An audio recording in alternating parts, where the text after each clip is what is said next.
അങ്ങനെ അർജുൻ ആയങ്കിയെ പിടികൂടി. അർജുൻ ആയങ്കിയെ പിടികൂടി കഴിഞ്ഞപ്പോൾ ഉയരുന്ന കുറച്ച് ചോദ്യങ്ങളുണ്ട്. ഈ അർജുൻ ആയങ്കിയെ പിടിക്കുന്നിടം വരെയുള്ള സമയവും പിടിച്ചതിന് ശേഷവുമുള്ള കാര്യങ്ങളും നമ്മൾ വിലയിരുത്തി നോക്കുമ്പോൾ കുറച്ച് ഉത്തരം കിട്ടാത്ത ചോദ്യങ്ങളുണ്ട് അവിടെ. അതായത് നമുക്കറിയാം, നമ്മൾ ആദ്യം തൊട്ട് ചർച്ചകളിൽ എടുത്ത ഒരു നിലപാട് ഇയാളെ സ്റ്റാർ ആക്കരുത് എന്നുള്ളതാണ്. ഇയാളെ വെടിവെക്കാൻ ഉത്തരവിട്ടു നമ്മുടെ സത്യമാണോ അല്ലയോ എന്ന് നോക്കിയപ്പോഴാണ് റിപ്പോർട്ടർ ചാനലുകാരൻ ഉണ്ടാക്കിയ സാധനമാണ്. അതായത് ഇവിടെ ഈ വന്നിരിക്കുന്ന സർക്കാർ അറിയാത്ത പല വാർത്തകളും ഈ റിപ്പോർട്ടർ ചാനൽ വഴി ഉണ്ടാക്കി വരുന്നുണ്ട്, പടച്ചുവിടുന്നതാണ്. ഇവരോരോന്ന് പടച്ചുവിടും. ഇപ്പൊ കഫേ കോഫി അതിപ്പോ ഒരു ക്ലീഷേ ആയിട്ട് മാറി. ബൈമിയ കോഫി അതൊരു ക്ലീഷയായി മാറി. ഇന്ന് പറഞ്ഞതുപോലെ ഒരുപാട് സ്ഥലങ്ങളിൽ ഈ വിഷയങ്ങൾ നടക്കുന്നുണ്ട്. അതുപോലെ പത്തനംതിട്ടയിൽ ഒരു വണ്ടി പിടിച്ച സംഭവം, 2 MBIമാരെ സസ്പെൻഡ് ചെയ്ത സംഭവം, ആ സംഭവത്തിലും ആരാണ് അങ്ങനെ ഒരു നറേറ്റീവ് ഉണ്ടാക്കിയെന്നറിയില്ല. ആറന്മുളയിൽ രക്ഷാപ്രവർത്തനത്തിന് പോയ വണ്ടി പിടിച്ചു എന്നായിരുന്നു നറേറ്റീവ്. ഇപ്പോൾ എല്ലാവരും ആദ്യം കേട്ട മാത്രയിൽ എല്ലാവരും പറഞ്ഞു ഭയങ്കര സംഭവം കടുത്ത നടപടിയാണെന്നൊക്കെ പറഞ്ഞു. സത്യത്തിൽ എന്തായിരുന്നു? ആരുടെ കല്യാണത്തിന് പോയിച്ച് തിരിച്ചടിച്ചു പൊളിച്ച് അടൂർ ബൈപ്പാസ് വഴി അമിത വേഗത്തിൽ വന്ന വണ്ടി അവിടെ പരിശോധന നടത്തിക്കൊണ്ടിരുന്ന MBI പിടിച്ചു. ലൈറ്റും ഒക്കെ അങ്ങനെ വരെയാണ്. ലൈറ്റും ഒക്കെ ഇട്ട്. അത് എൻ്റെ കയ്യിൽ കോർട്ട് ഓർഡർ കിട്ടിയിട്ടുണ്ട്. ആ കോർട്ട് ഓർഡറിൽ കൃത്യമായിട്ട് ലൈറ്റുകളുടെ പടം സഹിതമാണ്. സുമോട്ടോ കേസാണ്, ഹൈക്കോടതി സ്വമേധയെ എടുത്ത കേസാണ്. കാരണം പുറത്തിറങ്ങിയ ആൾക്കാർക്ക് നടക്കാൻ പറ്റാത്ത രീതിയിൽ. അപ്പൊ അതിനും ഒരു നറേറ്റീവ് സൃഷ്ടിച്ചിരിക്കുന്നു. ഇന്നതുപോലെ രക്ഷാപ്രവർത്തനത്തിന് പോയതാണ്, നിയമം ലംഘിച്ചു പോകുന്ന വണ്ടി. ഇനി രക്ഷാപ്രവർത്തനത്തിനാണെങ്കിൽ പോലും അങ്ങനത്തെ വണ്ടികൾ അനുവദിക്കാൻ പാടില്ല. അതാണ് ചെയ്യേണ്ടത്. അതേ കാര്യം തന്നെയാണ് ഇവിടെ ആയങ്കിയുടെ വിഷയത്തിലും ഉണ്ടായിരിക്കുന്നത്. അർജുൻ ആയങ്കി എന്ന് പറയുന്ന ഒരു 3rd റേറ്റ് ഗുണ്ട, അയാളെ സ്റ്റാർ ആക്കുകയാണ്. അത് ഇവിടുത്തെ യുവതികൾ അടക്കം ഇറങ്ങിയിരിക്കുകയാണ് ഇയാളെ സ്റ്റാർ ആക്കാൻ. സോഷ്യൽ മീഡിയയിൽ ഇയാൾക്ക് സപ്പോർട്ട് ചെയ്തുകൊണ്ട് അങ്ങ് ഇറങ്ങിയിരിക്കുകയാണ് എത്ര പേര്.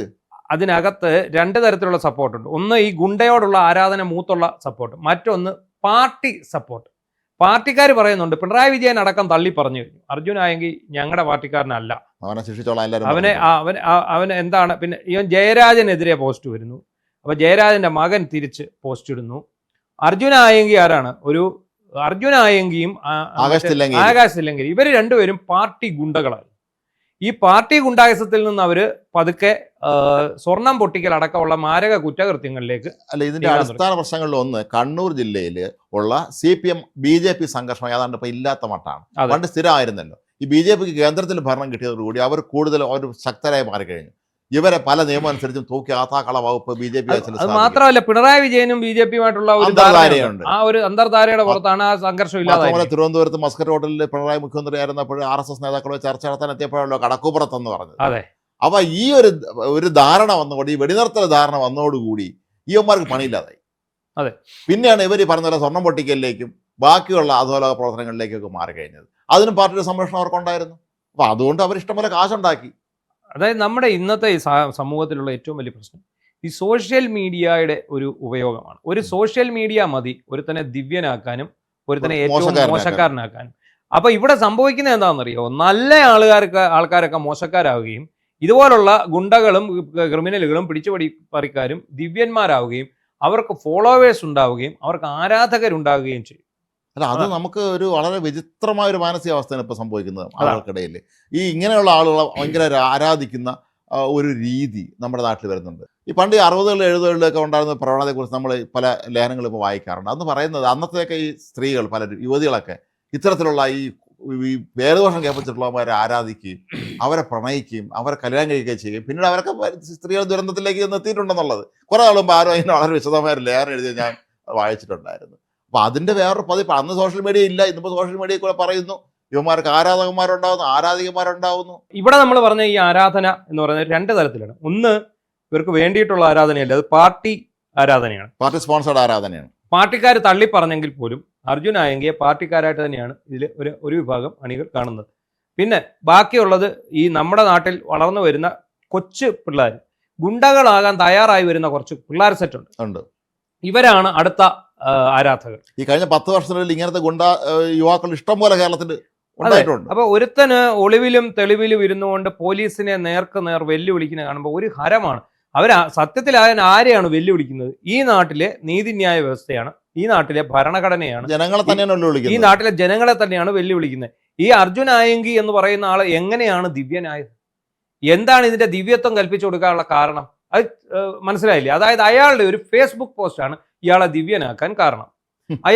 അയാളുടെ സുഹൃത്തുക്കളും കൂടി മറ്റൊരു സുഹൃത്തിന്റെ കല്യാണത്തിന് പോയിന്നും അവിടെ നിന്ന് ഞങ്ങളെ കോതമംഗലം CI പ്രശാന്ത് പിടിച്ചുകൊണ്ടുപോയി ഞങ്ങളെ കരുതൽ തടങ്കലിൽ വെക്കുന്നു, ഞങ്ങളുടെ ജീവിതം തകർത്ത് കളയുന്നു.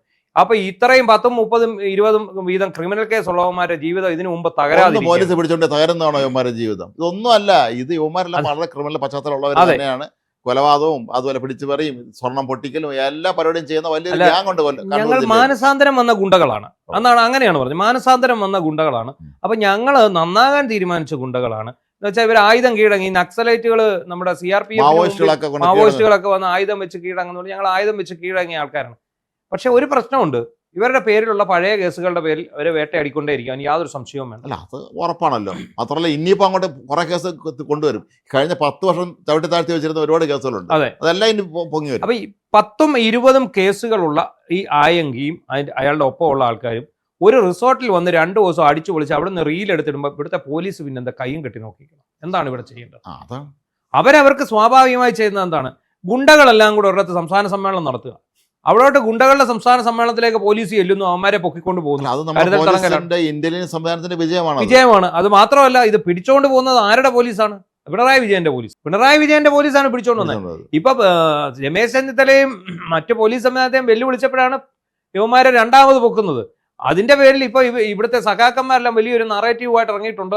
ഇത് പിന്നെ രമേശ് ചെന്നിത്തലയുടെ ആഭ്യന്തരമന്ത്രി രമേശ് ചെന്നിത്തലയുടെ കുഴപ്പമാണെന്നുള്ള. ഇനി യുവമാരും അഴുത്തുകെട്ടനും ശശികണ്ണനും ഒക്കെ ഇവിടെ പോയാലും അറിഞ്ഞിട്ടില്ല എന്തോ. ഇന്നലെ ഒരു വലിയൊരു സൈബർ പോരാളി ഇട്ടിരിക്കുന്നു. ഈ P. വിജയനെ ചുമ്മാ അല്ല സസ്പെൻഡ് ചെയ്തത്, അന്ന് പിണറായി തിരിച്ചറിഞ്ഞിരുന്നു P. വിജയൻ ആരാണെന്ന്. P. വിജയൻ ഇന്നലെ വന്ന് പറയുകയാണ് പോലും, ഒറ്റ ഗുണ്ടകളെയും വെറുതെ വിടില്ല, ഒരുത്തനെയും ഞങ്ങൾ ശരിയാക്കിക്കളെ. ഈ ഗുണ്ടകളെ വെറുതെ വിടില്ല എന്ന് പറയുന്നതിന് ഇവർക്കെന്താണ് കുഴപ്പം? ഗുണ്ടകളെ സംരക്ഷകനായിരുന്ന ഒരാൾ ഇപ്പോൾ വീട്ടിൽ ഇരിക്കുകയാണല്ലോ, വീട്ടിൽ ഇരുന്ന് ഇങ്ങനെ വെറുതെ ഇരിക്കുകയാണല്ലോ. അപ്പോൾ അതാണ് കാര്യം. അടുത്ത നല്ല ശക്തനായ ഒരു ADGP ക്രമസമാധാനം വന്നിട്ടുള്ളത്. അതെ, നമ്മൾ ഈ ഓപ്പറേഷൻ തൂഫാൻ തുടങ്ങിയപ്പോൾ നമ്മൾ രണ്ടുപേരും കൂടെ 2 ചർച്ച നടത്തിയാൽ ആദ്യം നമ്മൾ പറഞ്ഞു, നിങ്ങൾ ആദ്യം ഗുണ്ടകളെ അമർച്ച ചെയ്തിട്ട് വേണം ഈ തൂഫാനിലേക്ക് പോകാൻ. കാരണം ഗുണ്ടകളെ അമർച്ച ചെയ്ത് ഗുണ്ടകൾ മൊത്തം ജയിലിലായി കഴിഞ്ഞാൽ ഇവിടുത്തെ തൂഫാന്റെ പകുതിയിൽ കൂടുതൽ നിൽക്കും. കാരണം ഇവരെങ്ങനെയാണ് ഗുണ്ടകളായത്? ലഹരി മരുന്ന് കടത്ത്, സ്വർണം പൊട്ടിക്കല്, ഇതുപോലെയുള്ള അരാജകത്വ പ്രവർത്തനങ്ങൾ ചെയ്തുകൊണ്ടാണ് ഇവർ ഗുണ്ടകളായി മാറിയിരിക്കുന്നത്. ഈ ഗുണ്ടകളെ ആദ്യം പിടിച്ചു തൂക്കണം. അവരാണ് ഈ തൂഫാന്റെ വേരിറക്കണമെങ്കിൽ ഇവരെയാണ് തൂക്കേണ്ടത്. ഇപ്പൊ അവർ ഓപ്പറേഷൻ ഗ്രില്ലെന്നും പറഞ്ഞ് ഇറങ്ങിയിട്ടുണ്ട്. ഇപ്പൊ പക്ഷെ ഇറങ്ങിയിട്ട് കാര്യമില്ല.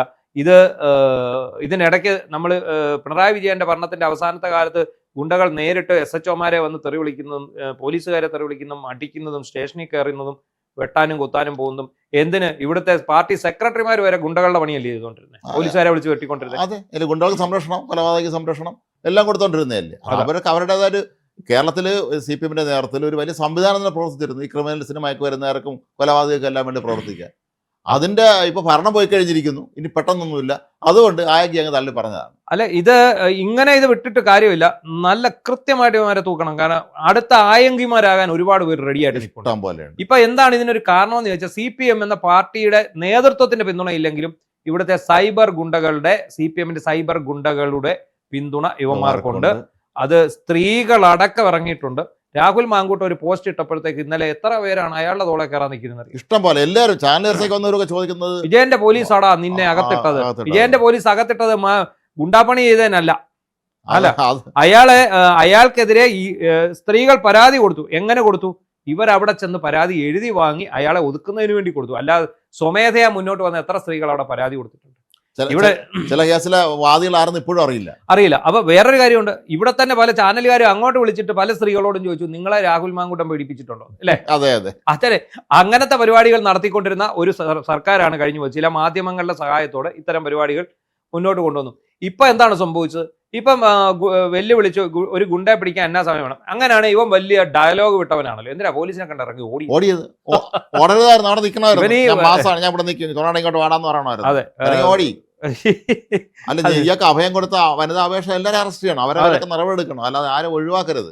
ഈ ആയങ്കി ഗുണ്ട ഭയങ്കര വലിയ വെല്ലുവിളിക്കാരനാണ്. ഞാൻ അങ്ങനെ ചെയ്തുകളെ ഇങ്ങനെ ചെയ്തുകളെ പിടിത്തരില്ലടാ നിനക്കൊന്നും ഞാൻ എന്നൊക്കെ പറഞ്ഞിട്ട് ഓട്ടത്തോടോട്ടം ഓടാൻ പാടില്ല, തിരിഞ്ഞു നിന്ന് പറയണമായിരുന്നു. അന്നേരം സിനിമ സ്റ്റൈലിൽ കുറെ റീലും ഒക്കെ ഷൂട്ട് ചെയ്ത് ഡയലോഗ് വിടണമായിരുന്നു. അല്ല, ഇവനെന്ന് ജീവിതത്തിൽ വെളിവരാത്ത രീതിയിലുള്ള അത്രയും കേസ് വരെ ചുമത്തി ആദ്യം കാപ്പ നോത്തണം.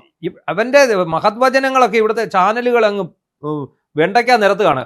എന്താ കടലിൽ പോയവരെ കിട്ടിയില്ലേ? പുള്ളി ചോദിക്കുകയാണ്, കടലിൽ പോയവരെ കിട്ടിയില്ലേ? കടലിൽ പോയവരെ കിട്ടുകയോ ഇല്ലയോ എന്നുള്ളത് ഇയാളോട് പറയേണ്ട കാര്യമുണ്ടോ? ഇയാളുടെ പണി നോക്കുക. ഇയാൾ എന്താ കാണിച്ചത്? ഇയാളെ പൊക്കി. കടലിൽ പോയവരെ കിട്ടിയോ ഇല്ലയോ എന്നുള്ളത് ഇവിടുത്തെ ഭരണകൂടം നോക്കി. സ്വർണ്ണം പൊട്ടിക്കാൻ വഴിയില്ലല്ലോ. അതെ, അതാണ് ഇതൊക്കെയാണ് മാസ് ചോദ്യങ്ങളായിട്ട് ഇവിടുത്തെ യുവജനങ്ങൾ. നമ്മൾ ശ്രദ്ധിക്കണം, ഇവിടുത്തെ സാംസ്കാരിക ആയങ്കികളുണ്ടല്ലോ. അതെ, സാംസ്കാരിക നായകൻ എന്ന് വരെ പറയരുത്, സാംസ്കാരിക ആയങ്കികൾ എന്ന് വേണം പറയാം. അത്രയും സംസ്കാരമില്ലാത്തവരാണ് നമ്മുടെ നാട്ടിലെ 80% സാംസ്കാരിക നായകന്മാരും ഒക്കെ തന്നെ. അവരൊറ്റ വർഷം വേണ്ടിയിട്ടില്ലല്ലോ. തൊട്ടാനും പിടിച്ചതിനെല്ലാം. ഇനി എനിക്ക് സംശയമുണ്ട്, ഇനി വൈകുന്നേരത്ത് അങ്ങനെ പാളയം തിരുവനന്തപുരത്ത് വന്നിട്ട് എക്സൈഷൻ മെഴുകുതിരി എത്തിക്കുമെന്ന് സംശയമുണ്ട്. മെഴുകുതിരി മാത്രമല്ല, ചിലപ്പോൾ ഇവര് മാർച്ച് നടത്താനുള്ള സാധ്യത. നല്ലവനായ ഒരു കുഞ്ഞായിരുന്നു അദ്ദേഹം, നന്നാകാൻ തീരുമാനിച്ചു. നന്നാകാനെടുത്ത പോലീസ് സമ്മതിക്കുന്നില്ല എന്നുള്ളതാണ് ഇവരുടെ പ്രശ്നം. ആരുടെ പോലീസ്? പിണറായി കാലത്തെ പോലീസാണ് സമ്മതിക്കാതിരുന്നത്. പഴി മുഴുവൻ രമേശ് ചെന്നിത്തല. അതിൽ രമേശ് ചെന്നിത്തലയോട് ചോദിക്കുകയാണ്, ഇന്നലെ പുള്ളി പുകഴ്ത്തുകയാണ് രമേശ് ചെന്നിത്തല, താങ്കളായിരുന്നു ഈ നാടിന്റെ മുഖ്യമന്ത്രിയാകേണ്ടത്. ഓ ശരി, സതീശൻ അങ്ങ് ഒഴിഞ്ഞേരും. അർജുൻ ആയെങ്കിൽ രാജാവ് പറഞ്ഞ സ്ഥിതിക്ക് സതീശൻ അങ്ങ് ഒഴിയുക, എന്നിട്ട് ഈ രമേശ് ചെന്നിത്തല കയറ്റി അങ്ങ് ഇരുത്തുക. ഇതൊക്കെ വേണം ഇവിടെ ചെയ്യാൻ. ഇതാണ് ഇവിടെ നടന്നുകൊണ്ടിരിക്കുന്നത്. ഇതിനെക്കുറിച്ച് പരിതാപകരം എന്നുള്ളതല്ല, നമുക്ക് വേറെ ഒന്നും പറയാനില്ല.